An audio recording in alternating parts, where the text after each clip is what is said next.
నేను మిమ్మల్ని కూర్చోబెట్టి మీ చేత చప్పట్లు కొడుచుకొని వెళ్ళిపోగలను, కానీ ఏం చేయను. అలా కాకుండా నేను 3 నెలలు ఎందుకు సమయం, 100 రోజులు సమయం ఎందుకు అడుగుతున్నానంటే, చాలా త్రికరణ శుద్ధిగా ఒక మీ సాటి మత్స్యకారుడు ఎంత కష్టపడుతుందో అర్థం చేసుకొని దాన్ని ఉద్దేశంలో పెట్టుకొని మాట్లాడుతున్నాను. అందుకని నాకు మీకు ఒకటి చెప్తున్నా, నిజం కురచ బొంకు పొడం అంటారు. అంటే అబద్ధం చెప్పడానికి ఇంత చెప్తాం, అసలు మీకు మేమేం చేయగలం అని చెప్పట్లా. నిజం మీకు చేస్తానని చెప్తున్నా. మీకేం చెప్పా, మీకు నిలబడతానంటే నిలబడతా.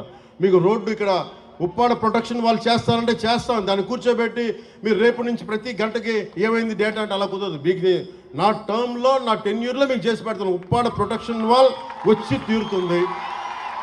అలాగే అది నేను మన అమిత్ షా గారితో, మోడీ గారితో మాట్లాడుకుని తెప్పించగలను.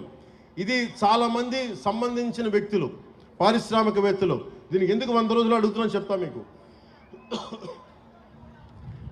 అన్నీ నా చేతుల్లో లేవు. ఇండస్ట్రీస్ మినిస్టర్తో మాట్లాడాలి, ఫిషరీస్ మినిస్టర్తో మాట్లాడాలి, అలాగే కూర్చోబెట్టి మనకి ఏవైతే ఈ షిప్పింగ్ ఇండస్ట్రీ వాళ్ళతో మాట్లాడాలి.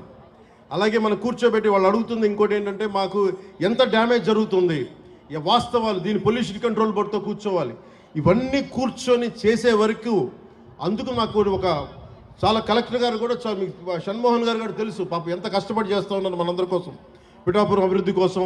మన పాడా యాక్ట్ మన చేసాం, మనకి డెవలప్మెంట్ బోర్డు పెట్టాం పిఠాపురంకి. ఇన్ని సంవత్సరాలు ఎప్పుడు జరగల. అందుకని మీరు నా మీద నమ్మకం ఉంచి మీరు రోడ్ల మీదకి వచ్చి మీరు గొడవలు చేస్తే నేను వస్తా. మీరు తిడితే నేను పడతా. మీరు మీ ఇంట్లో కుటుంబ సభ్యుని కాదు ఇంకెవరిని తిడతారు, బయట ఉండి తిట్టరు కదా. నేను ఎమ్మెల్యే అంటే కూర్చోబెట్టి నేనేదో కిరీటాలు పెట్టుకునే నేను లేను.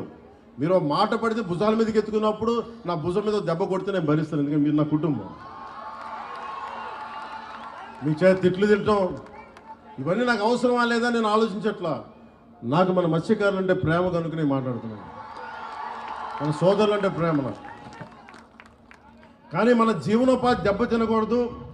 జీవనోపాధి ఈ సమతుల్యత కోసం కూటమి ప్రభుత్వం ఒక ఉన్నత స్థాయి కమిటీని కూడా ఏర్పాటు చేసింది. అందుకే నాకు ఆ సమయం ఇవ్వాలని మీకు మనస్ఫూర్తిగా కోరుకుంటూ